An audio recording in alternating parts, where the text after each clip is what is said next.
Good afternoon. Welcome to IPDATE's Webinar Wednesday. Thank you so much for joining us this afternoon. I'm June Rawl, IPDATE's Director. Today's webinar is Data-Driven Instruction and Curriculum for ABE GED Educators, and it's presented by Lisa Helfrich and Dr. Jane Bravo from the School District of Palm Beach County. Today, Lisa and Jane will walk us through some successful tools that they have implemented in their district to improve student learning gains. The tools discussed today will be how to interpret Tabe individual reports, how to conduct data chats, how to prepare instructional plans to meet individual student goals, how to incorporate the rotational model in the adult learning classroom, how to locate pacing guides, lesson plans, and support materials for all levels, and really how to use your data to drive your instruction. Remember that all of the webinars are recorded and archived on our website, and you can review them at any time. Now I'm going to turn over the webinar to Lisa and Jane. Thank you. Welcome. My name is Lisa Helfrich, and I will be presenting the data-driven instruction piece for you, and I have Dr. Jane Bravo here with me. Hi. And she'll be presenting the curriculum piece. Welcome. We're glad to have you. Today's purpose, we're going to learn to use data from Tabe to focus our coordinators, our teachers, and most importantly, the students on their individual student needs. And we'll also be sharing some of our supporting resources that we have here in Palm Beach County with you as well. What data are, very quickly, if you have questions as we go along, please feel free to type them in your chat box and we will answer as we go along. We'll tag team each other and make sure we can take care of your needs as we go along today. What data are we using? For this presentation, we're using the Tabe data, and I'm pretty sure most of you are familiar with that. It's the test of adult basic education. Pretty much it just assesses a student's current educational levels and identifies their learning gaps. You may also use this information with your GED Ready data, any type of data that you use when you instruct your adult students. What we started here in Palm Beach County is what we call our data chats. We were finding that our coordinators had the test scores and they had kind of kept them, gave them to the teachers, showed them to the teachers, but the students never really got to see and break down their own data to see where their needs were. So we designed a data chat process with our teachers and our coordinators and our students, and they've been working quite successfully here in our district. When should they occur? We actually have our data chats in the beginning and throughout instruction. We had a couple of sites this term that actually gave midterm between the pre and post testing to let the students see where they were, look at their goals, and reset their goals as they were checking off skills and standards that they met. Why should we have data chats? This is something that will help the students to set personal goals. They will know exactly what they need in order to be successful and get through the GED program.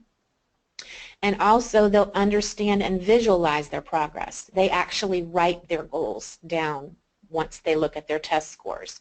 So we have these chats throughout this term and the students set their own personal goals. We use the Tabe Reports. We use two parts of the Tabe Report. We look at their scale score, and the students will set goals based on the scale score only. We don't share the grade equivalent even though they see it, but we actually use a scale score, and I'll share that with you as we go along. We also make sure that the students have the bottom part of the Tabe Report, which is the performance on objectives. So we have them actually look at their objectives to see if they're non-mastery, partial mastery, or if they've mastered those objectives and at what level. So when they get to their data chat form and they begin to set goals and look to see what they actually need to work on, they have this information in front of them. And could you take a look at the chart in front of you and type in your chat box if you can tell which are the partial mastery skills that this student should work on?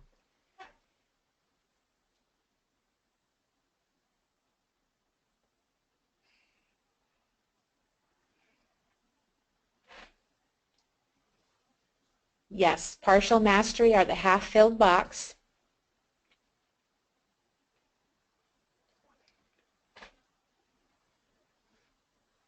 And non-mastery would be the empty box. Very good.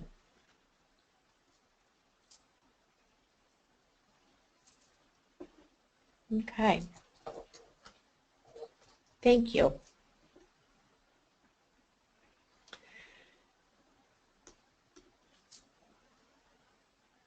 So when we use the actual form, we have the students, when we actually do the data chat, there's a form that the students use, which was in part of your handouts, and the Tabe administrator provides 2 copies of the student's individual report with the objectives listed at the bottom to the classroom teacher. They review the individual report with their students as a whole group. So we take a student's score, black out the name, and walk through them what we're looking for. And then each student completes their own data sheet. So they have their test scores in front of them, and they have a data sheet in front of them. And we use the table below as a guide for the student in setting their post-test goal. So post-test goals, realistically, are usually 10 to 20 points above their current scale score. They're not expected to move up a level each term, though some will, but they're not always expected to do that. So we encourage them to set their goals 10 to 20 current points above their current scale score. And then we have them leveled, and then the students, they get promoted as we go along. So this is just kind of a guide for them on how to set their goals. This next sheet, this is in your handout, and the last slide is on the back, so it gives directions on how to complete it. This is what the student has in front of them along with their own personal Tabe scores. And so they go in and they write the level of each content area. They write their scale score, the current scale score, and then they set a post-test goal, which again is 10 to 20 points above their current scale score. And we go through with them and talk about the A level, being advanced, the difficult, the medium, the easy. We go through that whole piece with them. And then we have them break it down even further. And at the bottom, they list all of their objectives with less than 75% mastery. So any of those that are half, partial filled, or not filled in at all, they could write under each of the areas of the Tabe test. And then we have them go through and circle any of those with less than 50% because those are the ones they really need to focus in on. So this sets the tone for them to not only know exactly what they need from their teachers, but when they get onto the computer or they do things at home, or some of them purchase their own workbooks, they know exactly what they need. And this has worked very, very well for us this past year. And using the data chats and the lesson planning piece, this helps the teacher to prepare differentiated lesson plans, which Dr. Bravo will share with you, where we get a lot of our material, and IPDAY has plenty of resources as well, and I know there's a lot out there. So this just kind of helps us get focused in on exactly what the students need, because they come to us and they're missing, they have some gaps, and we're filling them in and moving them out as quickly as possible. And it also helps the students take ownership of their learning, especially adults. I mean, they really want to know, what am I here for? What do I need? Help me get out. Help me get my GED and move on with my life. Once we have the students into the class, we group our students based on their needs, on their levels. We actually have a rotational model in our classroom. So we have an area that it looks like this. We have a teacher-led whole group instruction, which we have plans for that for teachers to get the class started. And then the students move on to collaborative stations where the teacher does small group instruction with them. They could be working on iPads. IXL is a program that we use, Khan Academy, Algebra Nation, and they also do that as well in the online instruction. So we have them working on independent activities, which are usually printable resources or the iPads, and then they go on into their online instruction as well. And the teacher rotates throughout and helps each of the groups. This is just, and I apologize for they're a little blurry, but our teachers actually have their students in groups based on their needs and their levels. One teacher just does them by color, one has them by different teams, and the students know that's how they work and how they rotate. These are just some photos from one of our classes, and this is a whole group working instruction. We have some that don't like to sit, which we adhere to however the learning environment works for them, and then we have them coming up to the board and doing some work together. This is the whole group piece. And then here, if you look to the left, this teacher has now taken her small group into the little side classroom, and she's working with these students on exactly what they need based on their data chats. And on the outside, the students are working on their printable resources. There's some playing some games that are in our curriculum, which we'll share with you towards the end, and doing their individual small group activities. And here's some more small group. This is a card game where I believe they're doing fractions there. And you can see they're all working in self-directed, but they're working on exactly what they need as a student. Again, here's small groups, and if you notice the colors, she has them color-coded. So we have the green group, and in their folders is their packet of information that they need for their skills, for what they're working on. And Lisa, we have a question of how long are our students in class each day? We have 90-minute classes, and they rotate throughout that 90 minutes. And I will say throughout our district we have some classes that are 2 hours a night and some that run 3, and so it just depends on that particular school site. Mm-hmm. And this one I put small group and a question mark here because if you notice the students in the back, they're playing a game with fractions and bean bags, and they're attempting to get the bean bag into the trash can, something to get them out of their seat, moving and learning. And in the front, the foreground, these students, as I'm sure happens in other places, we have that revolving door where they're here one night and they're gone a night and back and forth. And so the teacher is able to actually sit with them and get them up to speed on their pieces that they missed while they were out. So she can get a couple of things done. She has her small groups working, and she's also able to, or he's also able to get with the students on a small group basis. Here's our students working on their independent practice. We have printable resources going on in here. We have iPads. We have laptops. They're just all in, and they're working on exactly what they need. We get our resources, some of our resources for our progress checks, and we use this for our midterm from the Department of Education website, and they're called Tabe progress checks. And they're actually Word documents, and they have sub-skills. They're leveled, and you can print these and make their little midterm packets with them and go over them with them. They can look back at their data sheets and check off what they've mastered, so then they know, now I refocus on this until the end of the term. And this is what it looks like when you go in. They're listed. And they have all levels. And I'm turning it over to Dr. Bravo. So as Lisa mentioned, we developed all the resources to also go along with the different levels from ABE all the way up through GED. And I use this picture because when the GED changed, we were like, what are we going to do? How are we going to approach this? Where are we going to get our resources? The publishers hadn't come out with anything yet. And we sort of felt like we were being led like this guy. We were just going wherever. And we said, no, we have to set some direction. So to give you a little bit of background, we looked at state standards and Common Core curriculum. I'm going to stop for just a moment and go back and answer a question that Lisa has told me has come up in the chat. Christine asked, she's used the progress checks, but she's noticed a lot of errors. Do you know if they've been corrected? I have not, I'm not sure, but we can look into that and let you know. I have not heard of the errors in those progress checks in the sites, from our sites that have used them this term. Thank you. We will check into that and let you know.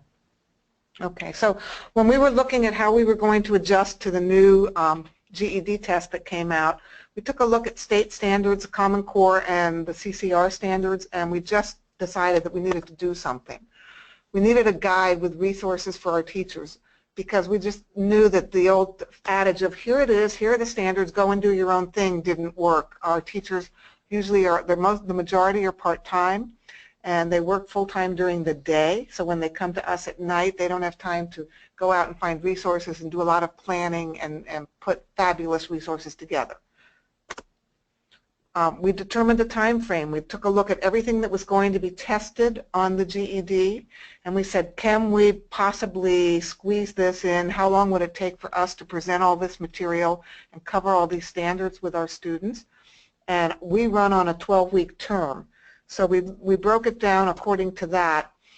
In our content areas, there was no way we could cover all the standards in one term of 12 weeks, but we were able to put it into a guide of 24 weeks.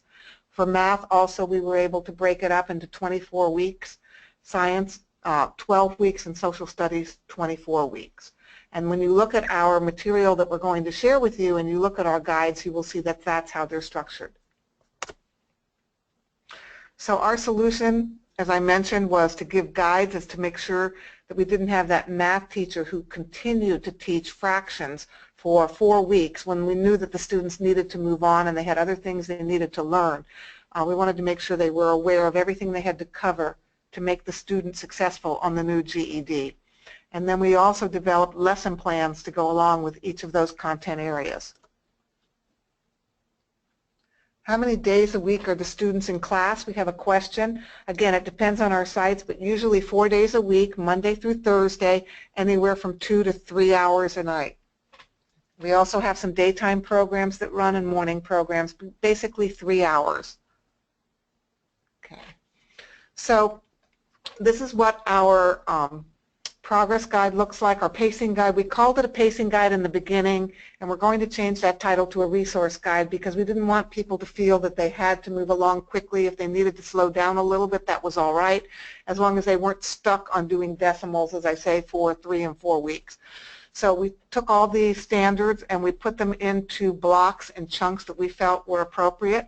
They may not match, they don't match necessarily the order of the standards that come out, but all of the standards are covered. So that as the teacher looks at this and says, okay, in week 3 and 4 I should be covering in reading through language arts, analyzing how and why individuals, events and ideas develop and interact over the course of a text. And this is my focus for these 2 weeks with these students. This is, if you notice, this is an ABE curriculum, and we usually target to the grade level of 4.0 to 5.9 where our instruction is. That is why it's in dark print. That's our instructional level. And then what we do is we also have materials available for the students that are at the lower level of the grade level equivalent, all the way up through 6.0 to 8.9. And we have another question. Are you using managed enrollment? And if so, how often are they enrolled? Again, we manage 27 sites. I would say about half are on managed enrollment and the others are not. They have an open enrollment. And we handle walk-ins wherever they come into the program. It's a little bit hard sometimes in math because math does build on a skill level, but we find that you don't really have to master the content in order to be able to be exposed to the new concept.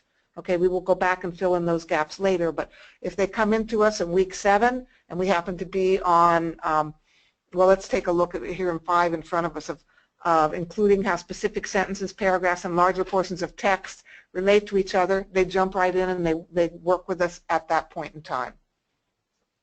Here's another question. The sub-skill progress checks.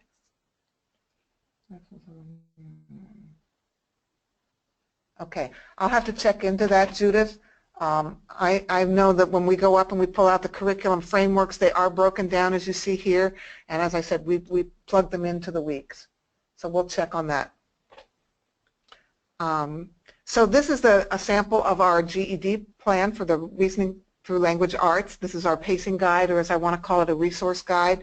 And if you notice, it is mapped to the ABE. So if you're in that classroom where you have one teacher and they have all levels, because you don't have enough levels to break out, the material is mapped so that as you're teaching central idea of themes. You're teaching it both at the ABE level and you're teaching it at the GED level, so the teacher can do that and map to it. So, okay, that's great. We have the lesson plans. We know more or less where we should be each week. We know what we should be covering so that we're marching through the material so that we make sure we cover what's on the GED. But now, how do I do that? Where do I get my materials? What resources do I use?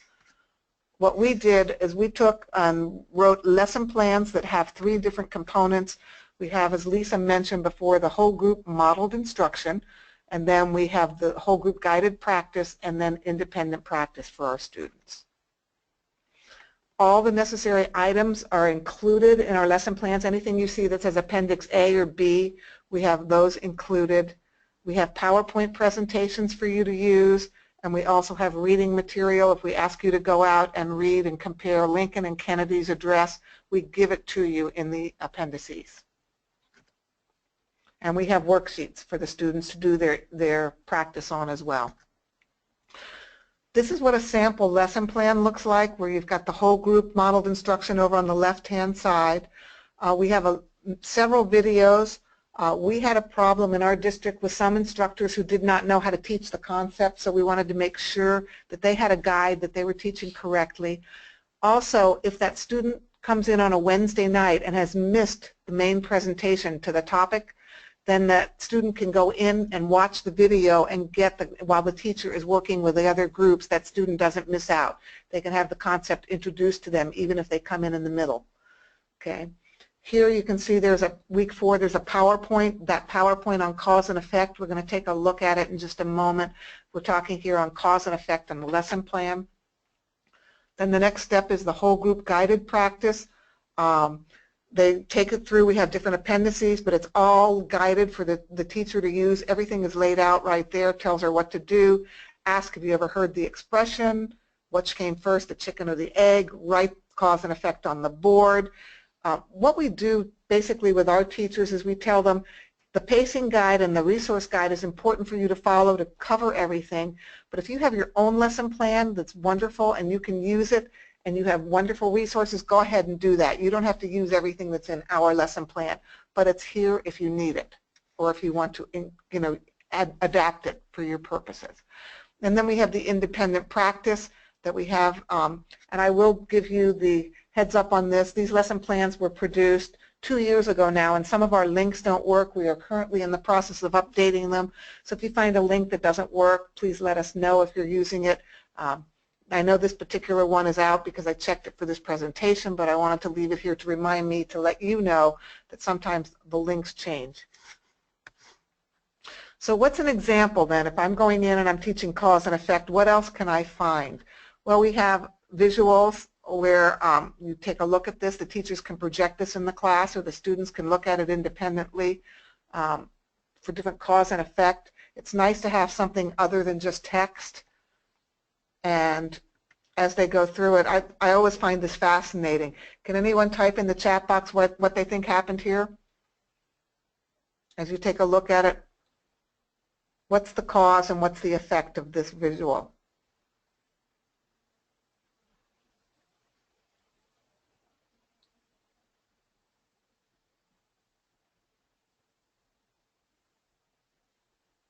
Injury and pain. Yes, that's an effect.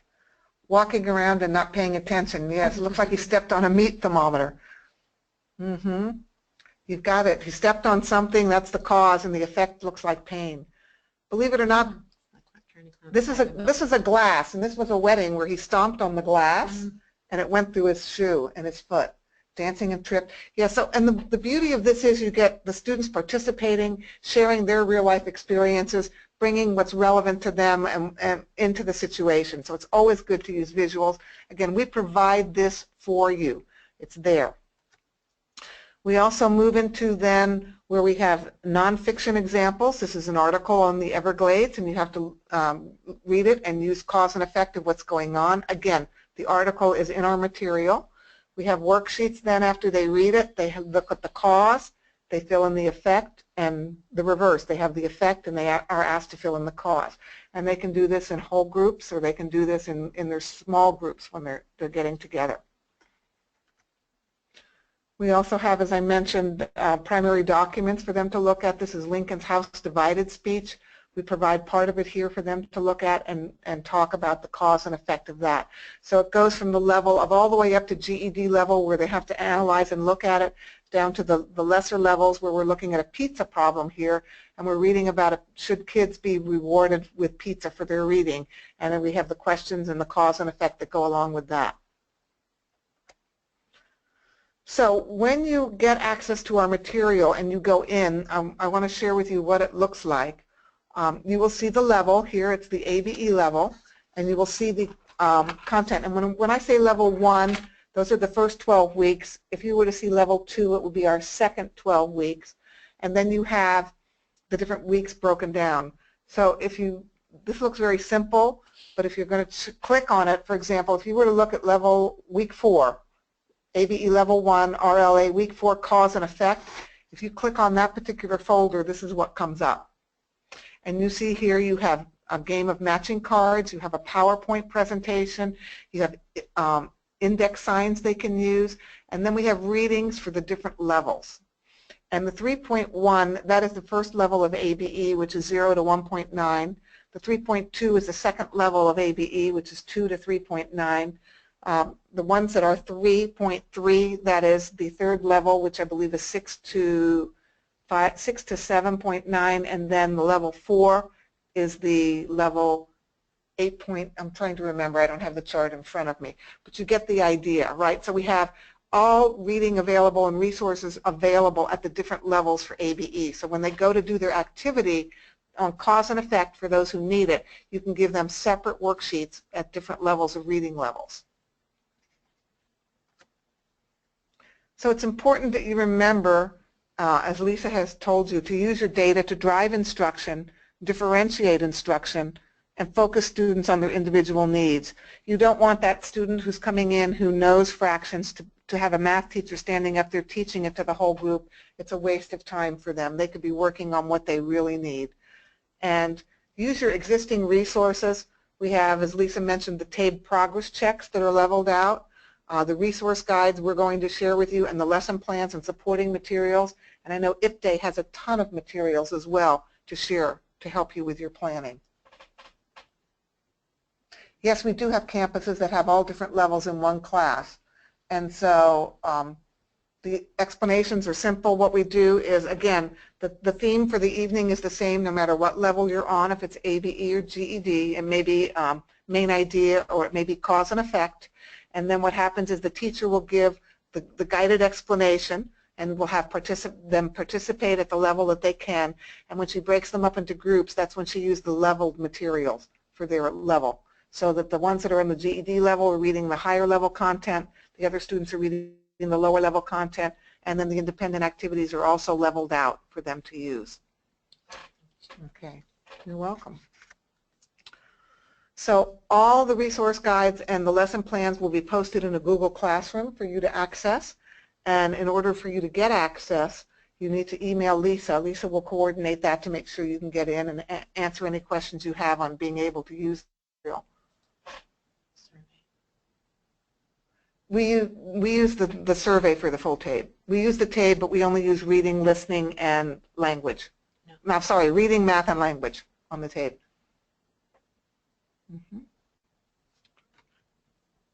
At this point, thank you for asking questions. If you have anything else, feel free to type it. And it is not only what we do, but also what we do not do, for which we are accountable. How often are you tape tested? We tape test in the beginning of the term when they come in. We have 3 terms a year, and the terms last between 12 to 14 weeks, and we post-test at the end of the term. The hours? We go by instructional hours. Oh, yes, and we go by instructional hours. What is the price for the curriculum? The price for the curriculum is free. It doesn't get any better than that. We develop the curriculum with grant funds, and we are able to share it with as many school sites as would like it. Yes, again, and it doesn't matter which county you're in or where you are in the state of Florida, the material is free and available. All you have to do is send Lisa an email It's lisa.helfrich@palmbeachschools.org, and request access to the Google Classroom, and she will let you in the classroom where everything is posted for you to download and use as however you would like.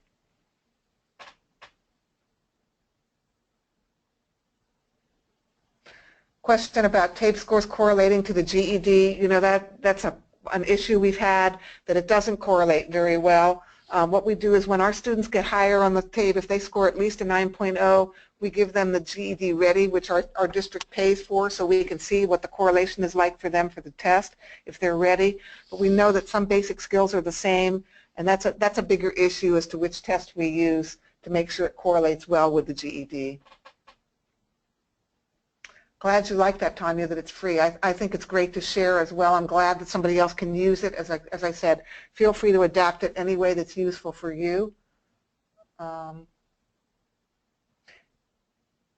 Yes, the IPDAY site has excellent material that they've also developed. June, I don't know if you want to jump in here and comment on who the staff developed the curriculum, and are they our staff, are they compensated with extra time and pay for our staff development? Yes, we hired curriculum writers to develop it, and we pay for it out of grant funds. No, we do not use the full Tabe, just the 3 areas that I mentioned, the reading, the language, and the math.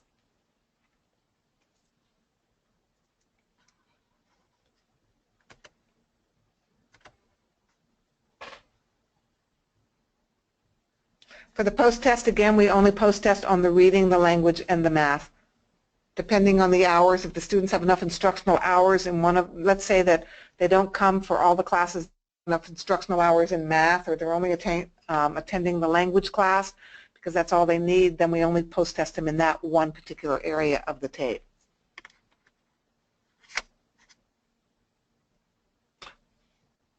I want to thank you all for attending. We will stay on for a few minutes if you have any more questions that you would like to ask. Also, feel free to email us. It's just our first name and then a dot, our last name, at palmbeachschools.org if you have any other questions you'd like to ask.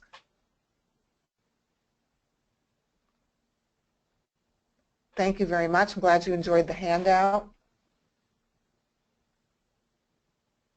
There's a short version of the Tabe. Sandra, I'm not sure what your question is or comment. If you could elaborate, that would be great. Thank you, Destiny.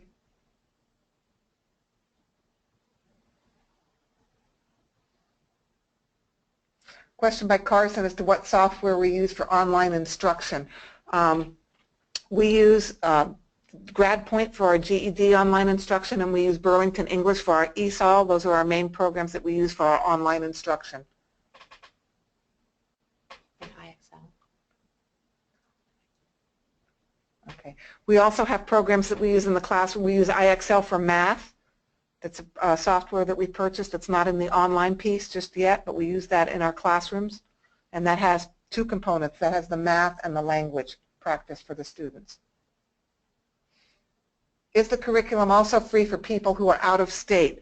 I will have to check with Zelda Rogers on that because it's bound by the grant, but I will have to let you know. I will get back to you on that.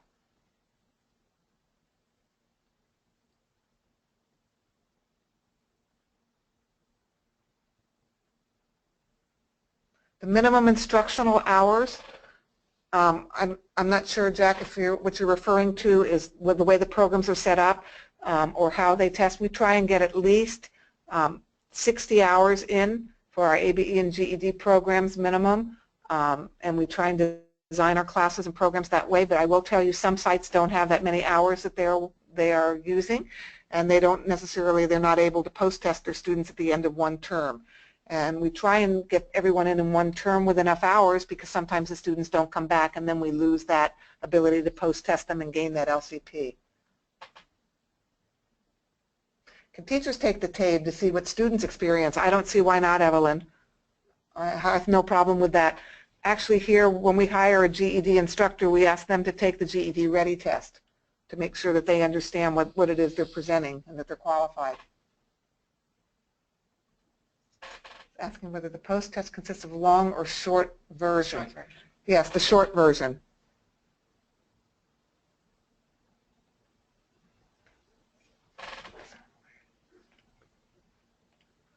Thank you, Linda.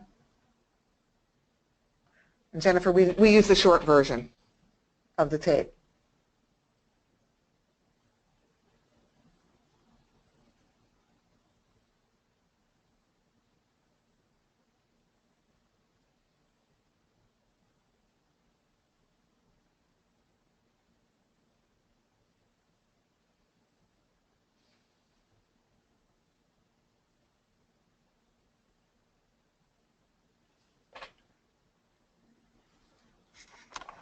During the collaborative activities, we use the printable resources that we have on in our lesson plans.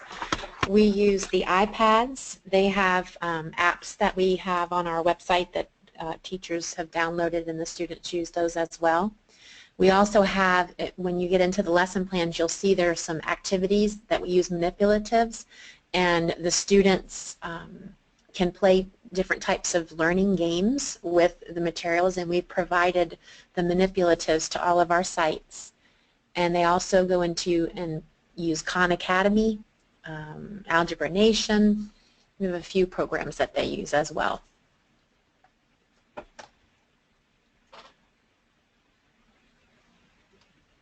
Great, Jennifer, thanks. We do have an answer for Jane Silvera to let her know of any errors in the progress reports, and she will correct them. Okay, that's good. Zelda, if you're on, do you know if we can share the grant materials with someone from out of the question, if we could share the curriculum with people that were out of the state of Florida?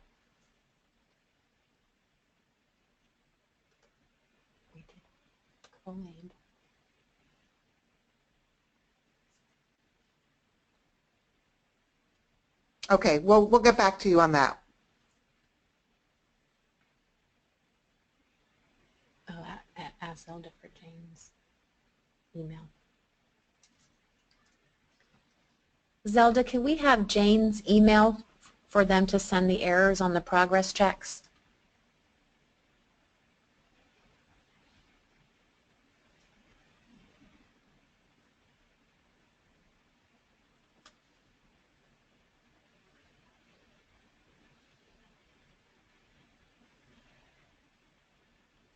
Thank you.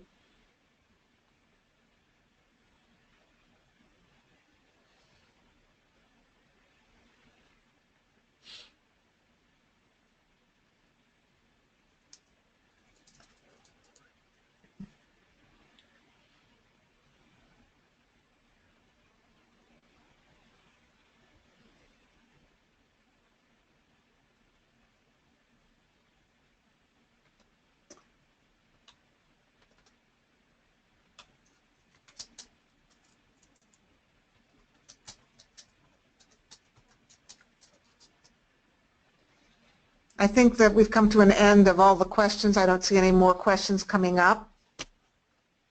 So thank you, everyone, for attending. Much appreciated.